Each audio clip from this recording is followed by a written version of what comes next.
Hola, hola, ¿qué tal? Bienvenidos a un nuevo episodio de Repodcasters. Hoy finalizando ya este viaje de saga de podcast llamado Todos Somos Animales, en donde hemos puesto en la mesa muchos temas como la tauromaquia, los veganos, también la experimentación animal. Y ahora nos vamos a detener en un animal muy particular, ¿no? Hasta cierto punto muy odiado de repente por el contexto en el que vivimos, y a quien muchos lo han catalogado como el culpable de la pandemia, ¿no? Para eso tenemos a un invitado experto en la materia. Él es biólogo, creo que lleva trabajando aproximadamente con murciélagos desde el 2012, no sé si estoy siendo exacto, pero más o menos desde esa época él ha visto cómo los queman, los maltratan, y hoy también él ha venido a desmitificar, ¿no? al murciélago, este animalito no tan querido. Así que ya estamos listos con Orlando Segarra, que le damos la bienvenida y gracias por aceptar la invitación. ¿Qué tal, Martín? Buenas noches. Gracias por la introducción. Sí, hoy he venido con un objetivo muy claro de ayudar a las personas a que puedan conocer un poco más de este tipo de animales que son raramente reconocidos por lo que son y más bien son tratados de alguna forma negativa. Pues, ¿no? Entonces, a ver, espero poder aclarar lo máximo a lo que se pueda llegar. Pues, ¿no? Sí, porque justo tú mismo lo acabas de decir, ¿no? Hay concepciones erróneas y esto de repente es por la cantidad y la constante difusión de información que en su mayoría no es la veraz, ¿no? Y mucha gente ya lo ha estigmatizado a este animalito. Y hoy de repente podemos comenzar por rebatir estos mitos viejos, ¿no? Por ejemplo, de que la gente cuando ve un murciélago dice, no, estas son ratas viejas o son los animales que chupan sangre. Cuando pude ver uno de tus videos, creo que de las miles de especies que hay, o de la gran cantidad de especies que hay, creo que solo tres hacen esta función, ¿no?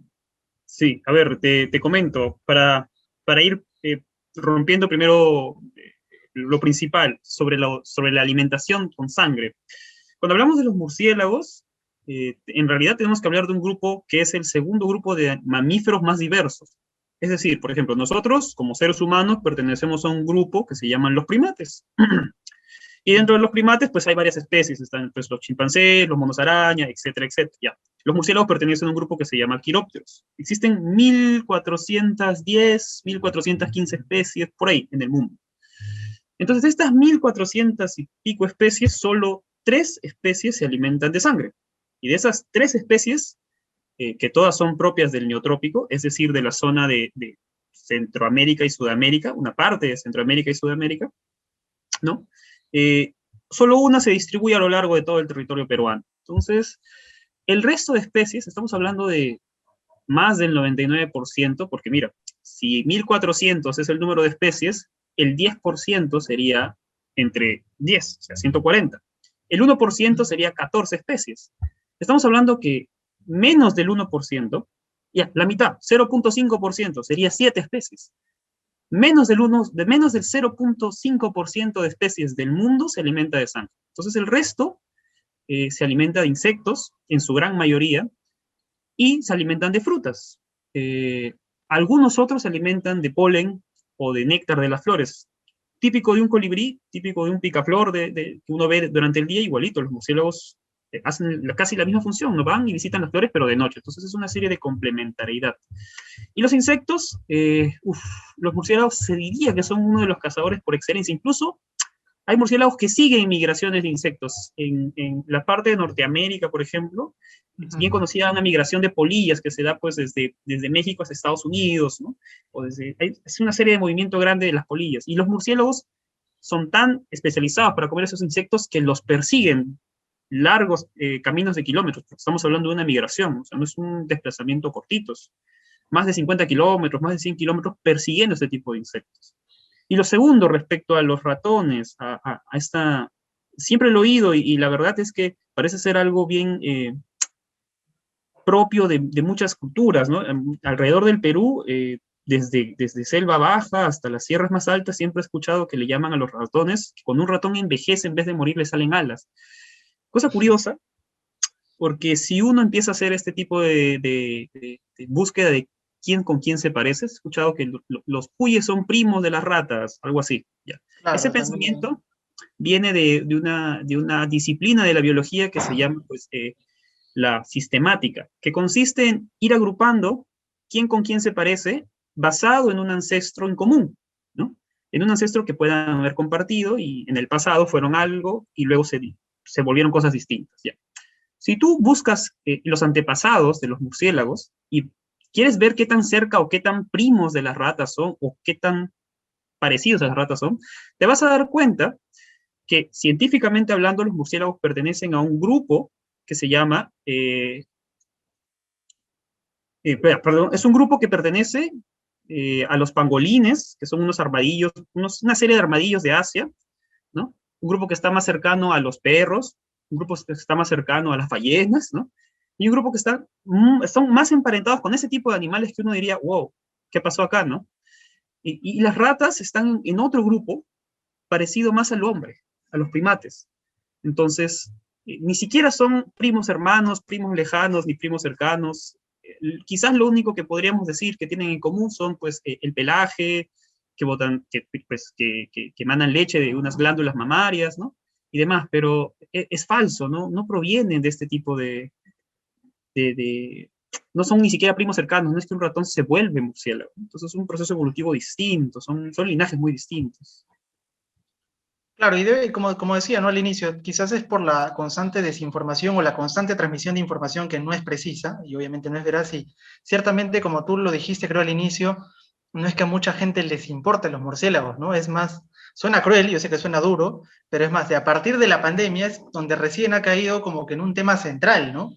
Y justo como es un tema central, es bien importante saber quizás qué rol cumplen en la naturaleza, ¿no? ¿Qué aspectos positivos se puede destacar del murciélago? Que tengo entendido que son muchos. Sí, sí, sí. Aprovechar quiero aprovechar a hacer una diferencia. Esta concepción negativa del murciélago que tenemos viene de un pensamiento más occidental, más europeo, porque resulta que la concepción oriental, por ejemplo, varias culturas alrededor de China, los ven de una manera positiva, los ven como un símbolo de longevidad. Pero para esto voy más allá después para explicarte sobre las relaciones, sobre la aplicación de la medicina con murciélago. Pero por ahí, de la concepción europea tenemos esta negatividad, ¿no? Esta visión, vamos a decir, bastante despectiva hacia ellos. Ya. En relación a lo que pueden hacer en la naturaleza. Mira, nosotros cuando tenemos cultivos, cuando desarrollamos la agricultura, uno de los principales problemas con los que tuvimos que lidiar como humanidad fue el hecho de las plagas de insectos.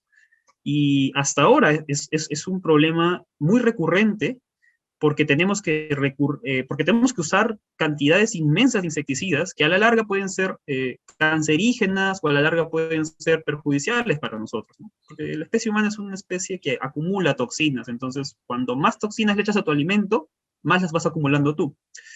Como alternativa, en muchos países, por ejemplo, como Estados Unidos, Australia, ya Europa, España, usan murciélagos, porque los murciélagos son excelentes cazadores nocturnos. Un ave promedio, lo que tiene que hacer es atrapar un mosquito, un insecto cualquiera, se para en una rama y empieza a masticarlo, a comer, bueno, a picotearlo y a comerlo, ¿no?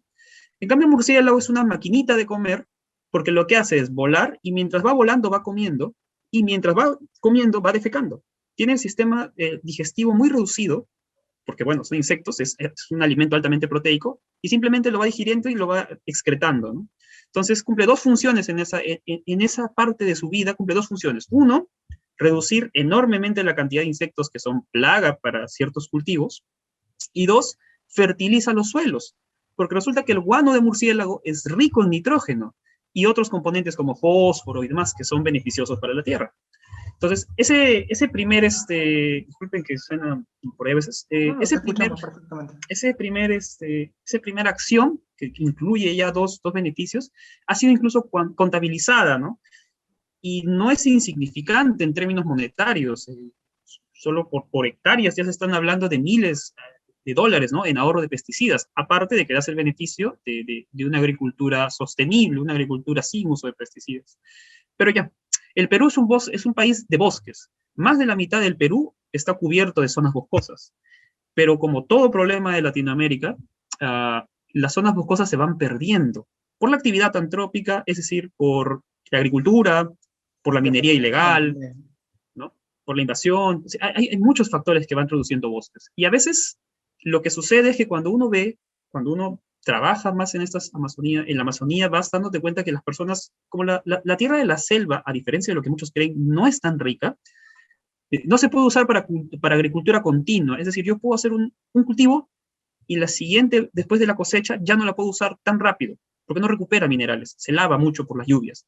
Entonces, lo que suelen hacer es dejar la tierra y dicen, bueno, pero notarás que a lo largo de meses, incluso en 2 años, ese pedazo de bosque que tú cortaste y que lo dejaste como tierra de cultivo ya en limpio, empieza a regenerarse. Y esa regeneración no se da de la nada. Resulta que es un trabajo complementario entre murciélagos y aves. Entonces, si te das cuenta, como seres humanos hemos invertido mucho dinero en buscar formas de reforestar, de recuperar ecosistemas. Pero en realidad lo que debemos hacer es enfocarnos en tipos de animales como estos. Ellos hacen el trabajo por nosotros, reforestan este tipo de ambientes. Porque resulta que a los murciélagos les gusta volar en zonas peladas, por así decirlo, en esas zonas más desnudas. Y como yo te había explicado que comen y defecan, lo que hacen los murciélagos que comen frutas es comer frutas del bosque y salen a volar a zonas que no tienen pues árboles. Como esas zonas son peladas, excretan las semillas de esos frutos y como sus heces son ricas en varios nutrientes, le dan, es como que lo van fertilizando, es como que te van sembrando arbolitos, ¿no? Para que regeneren el bosque. Claro, te Entonces, da una contribución también a la naturaleza que para nosotros ha sido, de repente, yo también te lo reconozco, me abre los ojos, ¿no? Porque es algo de repente nuevo, y es más, no tengo problemas en reconocer lo que es hasta cierto punto una ignorancia del ser humano, ¿no? Porque justo te iba a poner el ejemplo, ya que mencionas esa importancia que tiene la naturaleza, lo que pasó en China, ¿no? Donde a centenares de murciélagos los quemaron por el temor supuesto de que contraían el COVID-19, ¿no? Cuando finalmente no están contribuyendo, en este caso, a la difusión del virus, sino quizás haciéndole un daño a la naturaleza. eh, mira, con el tema de, no solo en China, en Cajamarca el año pasado quemaron murciélagos de una cueva. El CERFOR y varias autoridades tomaron acción. Yo vi el video de los murciélagos que estaban quemando y te puedo asegurar en un 100% que todos esos murciélagos se alimentan de insectos, ¿no? La interacción con humanos es muy poca, o sea, es casi improbable porque esos animales están enfocados en comer insectos. Tienen un patrón morfológico, la forma de esos murciélagos que se alimentan de insectos es muy particular, es muy distinguible, ¿no? Entonces, pues lo que me dices, ¿no? Van más bien reduciendo y si tú tienes un campo de cultivo que poco a poco viste que va reduciéndose su número de plagas o número de insectos, es por acción de alguien. Nada se da porque sí en la naturaleza, alguien lo hace. Podemos llamarlo como un controlador eficaz, ¿no? de los insectos, quizás más que lo que es esto que se usa de manera artificial, ¿no? Eh, es O no incluso tanto así. selectivo, es incluso selectivo, porque hay insectos que son benéficos para la tierra. O sea, no todo insecto es malo.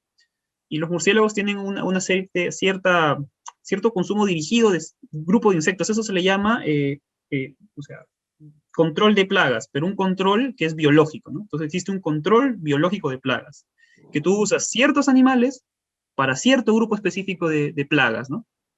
Entonces, esa interacción, uno, que es benéfica para el cultivo, porque los insecticidas que usamos son generales, o sea, echamos insecticidas que van a barrer con todo lo que haya, ¿no? Pero esa interacción es mucho más específica y es beneficiosa. Claro. Además, es en Ahora, el hay un trabajo tema gratis. también. Sí, justo eso te iba a decir, no es el trabajo gratis, o sea, no es que tengan que invertir grandes cantidades en poder controlar grandes cantidades de insectos también, ¿no? Y ahora, justo esta interacción que hay entre los humanos o los murciélagos últimamente, creo que también viene por la urbanización que ha venido sucediendo en sectores donde eran hábitats de murciélagos, ¿no?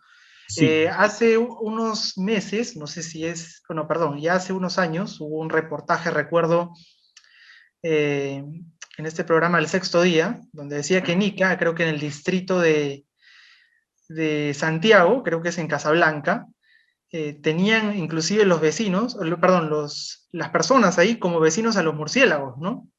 No sé qué tanto puede afectar ha sido el hecho de la urbanización de repente, o que la gente ha migrado a su hábitat. ¿Es esa quizá la causa principal de que estas cosas sucedan? mira, ahí hay varios temas de que hablar, ¿no? Para poner en contexto, por ejemplo, los murciélagos existen en la Tierra desde hace 55 millones de años, vamos a decirle. Vamos a ser eh, asertivos, vamos a decir 50 millones de años. El ser humano, en los clados más antiguos, el homínido, el grupo que tenemos, o sea, los primeros homínidos, los primeros simios que se bajaban de árboles y caminaban así, todos chuecos, tienen 8 millones de años existiendo. Es decir, antes de que siquiera el primer mono bajara de un árbol, los murciélagos ya volaban por la Tierra. Entonces, hemos ido nosotros invadiendo sus ambientes. Porque los murciélagos están distribuidos en todo el planeta, con excepción de la Antártida, el Círculo Ártico y zonas muy altas como el Himalaya, donde hasta ni yo llego, pues, ¿no?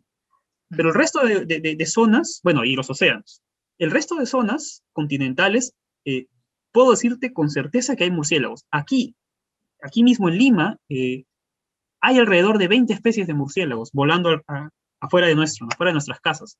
Este desierto costero que le llamamos, que es un desierto que no tiene nada de especies, en realidad pues es rico en especies. Somos uno de los pocos países que tenemos 20 especies de murciélagos. Tú vas al Reino Unido, por ejemplo, y no vas a encontrar 20 especies en una sola localidad. Es lo caso, ¿no? Es abrumador pensar que hay todo esto aquí. Pero sí, el tema de la interacción. El problema con la interacción es que ha sido una interacción irresponsable. Hay formas de evitar el contacto con los murciélagos, porque es cierto, los murciélagos van a buscar un refugio, de repente un pozo de agua donde puedan, estos cuartos de pozos de agua donde puedan ellos dormir un rato, pasar la noche. Pero hay formas de excluirlos, y los científicos tenemos varios protocolos probados desde el 80 para poder excluirlos, ¿no? Y no tener esta interacción. El problema ha sido, por ejemplo, el consumo de fauna silvestre. Y eso es un problema que nosotros como sociedad criticamos a China, pero también debemos hacer un mea culpa. Si nosotros vamos en los mercados locales de muchos departamentos, también consumimos fauna silvestre. Y no somos cuidadosos de qué enfermedades puedan estar llevando. ¿A qué voy? Si un animal existe 50 millones de años, es probable, es altamente probable, que haya tenido como especie muchas enfermedades que hayan pasado por su población. Míralo así. Cuando uno es joven, ha tenido una o dos gripes o tres, ¿no? A los 5 años habrás tenido 5 gripes. Cuando tienes 40 años existiendo, ya has pasado más de 20 gripes. Y las gripes son virus distintos. Uno no se enferma de la misma gripe 2 veces, porque tu cuerpo desarrolla cierta inmunidad. Ya. Si tienes 50 millones de años existiendo como especies, es probable que como organismo hayas desarrollado resistencia a muchas enfermedades. Entonces, el problema con el hombre es que interactúa muy, por así decirlo, negligente. No se toma la molestia a las personas de decir, oye, la fauna silvestre puede tener enfermedades, ¿no? Claro. ¿Crees que hay una subestimación de repente del ser humano también con este tema? Yo creo que es el tema de la ignorancia, ¿no? Que el desconocimiento, más que subestimar, porque cuando uno subestima es que conoce en parte a alguna persona y dice, bueno, no pasa nada, ¿no? Es el tema de desconocer absolutamente. El hecho de que ya uno crea que son como ratas, el hecho de que uno crea que todos se alimentan de sangre, es simplemente desconocer a esos animales. Es decir, bueno, no conoces nada de la biología de esos animales. Cuando te debo decir que incluso que haya mucha diversidad de murciélagos es bueno. En ecología conocemos un concepto que se llama el efecto dilución, que lo que hace es que las poblaciones, imagínate un ecosistema cualquiera, ¿no? Y entre mamíferos es normal que puedan traspasar ciertos virus. Pero lo que hace la biodiversidad cuando un grupo de animales es muy diverso, como los murciélagos, hace que ese tipo de virus se contenga en un grupito muy específico de animales. Como son tan diversos y son tan distintos, el virus no puede saltar tan rápidamente. Cuando viene el hombre y destruye sus ecosistemas, lo que hace es reducir ese grupo de especies, ¿no? Yo tenía 20 especies distintas, pero el hombre llegó y quemó mitad del bosque, y esas 20 especies se convirtieron en 3. Entonces, estos virus que antes estaban ahí retenidos por la gran variabilidad, ahora pueden saltar mucho más rápido hacia otras especies, ¿no? Tanto a murciélagos como a otro tipo de animales, a otros animales que convivan, e incluso el hombre. Entonces, este efecto hay que tener mucho cuidado, ¿no? No somos conscientes de que la biodiversidad no solo sirve para comérnoslo, sirve como contención de enfermedades, por ejemplo. Claro, pero también hay un tema, recuerdo que tú mencionaste que, por ejemplo, los murciélagos, o sea, tienen la enfermedad, pero otra forma es que la expresen, ¿no? Que es otro detalle de repente que no se diferencia por ahí. Es curioso, los coronavirus no son nuevos en el mundo. El ser humano ya ha sufrido muchos coronavirus antes, bueno, muchos no, ha tenido crisis principales, el MERS, por ejemplo, la fiebre amarilla, la fiebre del Oriente, perdón, que es un tipo de coronavirus. Ya ha habido un SARS, que es ocasionado por un coronavirus antes, hace un par de años, en el 2007. Pero a lo que voy es que un animal puede tener un tipo de virus muy similar al nuestro, pero no significa que sea el mismo tipo de virus. Y he escuchado muchas personas que malinterpretan publicaciones científicas. Algún científico codificó el ADN, ¿no?, que existe en el virus, el COV-2, el SARS-CoV-2 que nos ataca, y los coronavirus que hay en los murciélagos, y encontró que, bueno, se diferencian en 2%, en un 5%. Y las personas empezaron a decir, son lo mismo, porque 2% y 5% es muy parecido. Solo para recordarles que la diferencia entre un gorila, entre el ADN de un gorila y el nuestro, no supera el 3%, ¿no? Somos muy parecidos en el ADN en cuestión de un gorila. Y no significa que, al menos la última vez que me vi en un espejo, no significa que yo sea un gorila, ¿no? Entonces, estas diferencias pequeñitas en el ADN significan cosas abismales, ¿no? Entonces, que sean similares en términos del ADN no significa que sean lo mismo, significa que, bueno, somos mamíferos todos estamos en el mismo grupo. Es como la rabia, ¿no? La rabia, pues, se puede infectar a cualquier mamífero, pero no significa que sean el mismo tipo de rabia, ¿no? Hay varias variaciones. Orlando, ¿qué tan riesgoso es, sobre todo para ti y la gente que está expuesta por las constantes investigaciones a este animal, con contraer alguna enfermedad o un mismo ataque también, ¿no?, de los murciélagos? Ajá. Mira, ese tema es un poco delicado porque siempre hay una asociación en que la interacción con el animal puede traer un riesgo, tanto para el que manipula un animal como para el animal mismo, porque nosotros también podemos transmitir enfermedades. Estas relaciones se llaman zoonosis. Pero resulta que los biólogos que estamos especializados en trabajar con este tipo de animales, como el trabajo no es reciente, ya te digo, desde Estados Unidos se tiene documentado que ya por 1890 trabajaban con murciélagos. Entonces, existe mucha bibliografía al respecto de cómo trabajar con ello y protocolos internacionales de cómo trabajar. Entonces, los especialistas, bueno, los científicos que trabajamos con murciélagos, especialistas en ello, tenemos muchos requerimientos y muchas formas de evitar o reducir el contagio, ¿no? Cualquier tipo de interacción. Es decir, existen protocolos de desinfección, tenemos protocolos para manipulación del animal, para no romperles nada, para que ellos no nos puedan morder, aún así lo quisieran, usamos guantes de cuero. Entonces hay una serie de protocolos que los científicos especializados en este tema tenemos muy en claro antes de trabajar con un murciélago, ¿no? Entonces, el contagio, la posibilidad es mínima para nosotros. Pero ya te ha pasado ese suceso que imagino no debe ser nada sencillo, de repente la mordedura de un murciélago, ¿te ha pasado? Mira, te voy a decir, lo que pasa, o sea, un guante evita que el diente atraviese la piel, ¿no? Es un guante de cuero grueso el que usábamos, ¿no? Pero no evita que sientas la mordida, es como un chaleco antibalas. La bala no penetra, pero igual sientes el dolor de la bala, igualito. Y hay murciélagos relativamente grandes en la Amazonía, relativamente grandes, te digo, más o menos de 25 a 30 centímetros de alto, cuya mordida es capaz de fácilmente romper huesitos de cualquier otro animalito. Entonces, sí, hay murciélagos carnívoros, por si acaso, que se alimentan de sapitos o se alimentan de otros polluelos, de aves, ¿no? La naturaleza es así, siempre hay alguien que se alimenta de alguien, ¿no? Así funciona. Claro, es una variedad. Ya. Cuando ese tipo de murciélago te muerde en el dedo, por más guante de cuero que tengas y que no va a atravesar, vas a sentir la mordedura y vas a sentir cómo va presionando bastante fuerte. Incluso alguna vez he sentido alguna lágrima, ¿no? Si salir una lágrima por el dolor de todo está bien, ¿no? No pasa nada. Pero como hay ese tipo de murciélagos, también hay lo opuesto. Los murciélagos que habitan en Lima, por ejemplo, que son nectarívoros e insectívoros. Esos murciélagos, por más que te quieran morder, o sea, ya, en el peor de los casos, yo pongo mi dedo y pongo la boca del murciélago para que me muerda, va a morderte, va a intentar morderte media hora y no va a pasar tu piel nunca.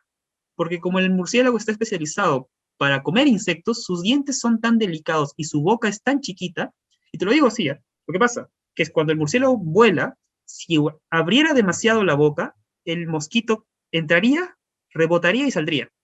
Entonces, la boca del murciélago que come insectos está abierta lo suficientemente como para que entre y luego cerrarla, para que nada escape, ¿no? Entonces ese murciélago tiene una apertura de la mandíbula, es mínima. Si trata de morderte, a lo mucho te acariciará el dedo. Y los nectarívoros son peores. Los nectarívoros, sus dientes son tan delicados que morderte podría significar que ellos se le rompan los dientes. Entonces ya ni lo intentan, no te están así como que, Claro, o sea, depende mucho de la variedad, ¿no? O de la especie que sea la que te haya mordido, de repente, sí, sí, sí. para Hay, de hay repente especies calificar el daño. hay especies que aunque lo intenten, no podrían hacerte daño, ¿no? Otra cosa son los Ujú. hematófagos, los que se alimentan de sangre, esos basta que te rocen el diente y ya te abrieron, ya te cortaron un poquito. Ujú. ¿Sí? Ahora, voy un poquito más atrás de la entrevista porque no quiero que se me vaya esta idea que la tenía hace un momento, que mencionaste sobre todo la fauna silvestre que es explotada, ¿no? También en nuestro país, ¿no? ¿Qué opinas tú? ¿Qué opinión te merece al respecto? Porque según lo que mencionaste, también sería un problema en potencia también a futuro con diversas enfermedades, ¿no? Es una bomba de tiempo. Yo cuando les explico a las personas qué significa interactuar con fauna silvestre de manera irresponsable, es una bomba de tiempo. Hoy, o bueno, en este entorno, en la actualidad, surgió en China. Sabemos que fue por una interacción con fauna silvestre, no sabemos con qué tipo de fauna o cómo fue que salió, porque todavía no tenemos claro cómo fue el salto este, pero probablemente tuvo que venir de fauna silvestre. Hoy fue en China. De acá a 10 años no sabemos si es en Sudamérica, porque en Sudamérica tenemos este consumo de fauna silvestre. O no sabemos si será en Japón, porque comen cierto tipo de fauna exótica. No lo sabemos en realidad, pero es jugar a una ruleta rusa. Eventualmente, la fauna silvestre que posee enfermedades, y como te explicaba, por este fenómeno de dilución, está conteniendo varias enfermedades. Eventualmente, el nosotros explotarla va a causar que estas enfermedades surjan. Y cuando surjan, esperemos estemos preparados, ¿no? Lo más probable es que no. Y podamos Sí, y caigamos de nuevo en este círculo vicioso de no conservar la naturaleza y tener que afrontar las consecuencias. claro, y en un contexto totalmente complicado, ¿no? Como es el que vivimos, es el claro ejemplo de repente a no repetir. Y como para ir cerrando un poco la entrevista, justo lo titulábamos más o menos así, o veníamos con esa idea, ¿el murciélago realmente es el culpable de esta pandemia? Como se Claro. quiere graficar muchas veces de repente en los medios de comunicación, o en todos lados, ¿no? En diversos, no solo en los medios de comunicación, ¿no? Y te traslado la pregunta, claro, puede parecer ingenua, pero quisiera mismo que tú lo digas porque al final mi voz no importa mucho porque tú eres el experto acá, que no es tanto así, ¿no? Como se tenía pensado. Eh, Mira, debo primero decirte y pedirte, por favor, los científicos tratamos de llevar el mensaje y cualquier persona, desde un niño que pueda decirnos con cierta certeza, no, los murciélagos no hacen esto, no hacen lo otro, nosotros damos por cumplida nuestra misión. El rol del científico es poder explicarle a las personas de manera simple cómo sucede en la naturaleza. Y si una persona, yo siempre les digo, si mis vecinos, desde las personas que trabajan con limpieza de las calles hasta las personas gerentes que se encargan de direccionar empresas, pueden entender un concepto científico relacionado a los murciélagos, yo estoy encantado de haber cumplido mi misión. Entonces me alegra verte cuestionarlo también. Y debo dar una respuesta rotunda a si tienen la culpa. La respuesta es no, no la tienen. Los murciélagos no andan dispersando la enfermedad, los murciélagos no es que tengan nuestro tipo de enfermedad. Como tip, en Estados Unidos trataron de infectar un murciélago insectívoro de un mismo grupo de murciélagos parecidos a los que tenemos por aquí. Le trataron de infectar con coronavirus y el murciélago no se contagió. O sea, a ese punto estamos llegando. Hemos estado probando incluso a ver, si infectará, lo podrá dispersar el coronavirus. Y no, ni siquiera puede dispersarlo. O sea, ni intencionalmente tratando de enfermarlos, están dispersando este tipo de virus. Entonces, los responsables directos de todo esto somos nosotros. La interacción irresponsable primero, la degradación de ambientes segundo, ¿no?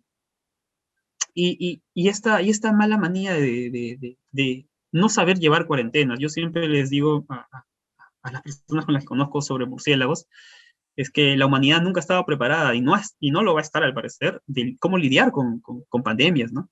Es decir, oye, estás enfermo, te prohíben salir y te dices, evita salir, vas por las calles y lo primero que ves es gente reunida, saliendo, con las mascarillas en la barbilla, ¿no? Entonces, vale cuestionarse uno y decir, bueno, es el murciélago que ni siquiera tratando de contagiarlo intencionalmente puede llevar la enfermedad. ¿O somos nosotros, con este tipo de conductas irresponsables, los que hemos propagado esto, hemos permitido que hayan variantes, ¿no? Y todo este asunto? Entonces, no, la respuesta es no, y probablemente la humanidad, el hombre es el que tiene el problema. Claro. Para finalizar, de repente un mensaje sería propicio para las personas que puedan escuchar esta conversación, un mensaje como para quizás quitar ese concepto erróneo que tenemos de estos animales, ¿no? Sí, yo quisiera invitar a todas las personas a que estén siempre, uno, siguiendo información de científicos que trabajan en el campo de estudio, ¿no? Y un mensaje que siempre le pido a las personas es que no tengan miedo de preguntar. Incluso la pregunta más sencilla que se les ocurra sobre alguna curiosidad de un murciélago, nosotros estamos abiertos a responderla. Para esto, pueden enviar un mensaje al Programa de Conservación de Murciélagos del Perú, que tenemos una página en Facebook, que somos un grupo de científicos peruanos. Tenemos muchos años trabajando en esto, hay eminencias también peruanas que están dentro del grupo que libremente van a poder resolver sus consultas. Si tienen algún conflicto o encuentran murciélagos en sus casas, comuníquense con nosotros, vamos a nosotros llevar a CERFOR, vamos a interceder lo máximo posible para el bienestar de los murciélagos y de las personas. Entonces, un mensaje que quiero dejar en claro es que, a pesar de que no los veamos actuar, son como héroes, ¿no? Son animales que interactúan a nuestro favor, al parecer, porque, como te digo, reducen los insectos, hay reportes de que comen zancudos. Entonces, si vives en Lima, te quejas de una picadera de zancudo, piensa que los murciélagos pueden ayudar a controlar cierto tipo de mosquitos. Entonces, son animales que, aunque nosotros los veamos de una manera negativa, están actuando bajo el telón para beneficiarnos y no nos damos cuenta, ¿no? Entonces, lo primero es pregúntenos cualquier tema de interés, no tengan miedo, los científicos vamos a estar ahí para buscar darles la información necesaria y veraz, ¿no? Y lo segundo es que no se vean no significa que no existan o que lo estén haciendo algo mal. Están ahí, están interactuando. Probablemente están en nuestros parques ahorita manteniendo las plantas que están nativas, ¿no? Y están haciendo algo bueno por nosotros. Listo, Orlando, yo te agradezco mucho esta entrevista, la colaboración, la buena onda y por poder conversar sobre ese tema. Nosotros así finalizamos con esta serie, o esta saga, como la habíamos llamado, junto con Pierre, con Marcia, que van a aparecer también en los otros podcasts, no sé ni ellos están ahí también. Y ya les contaremos cuál será el otro tema, pero por el momento terminamos con ese tema. Nuevamente te reitero mi agradecimiento, Orlando, y no se despeguen y atentos a las redes sociales, ¿no? Con todas las novedades que se vienen. Un reportaje ya pronto. Gracias, Orlando. Gracias, Martín. Gracias, gracias, Pierre, también, y gracias, Marcia, que en algún momento tendré el gusto de conocerlo. Sí, un abrazo. De todas maneras.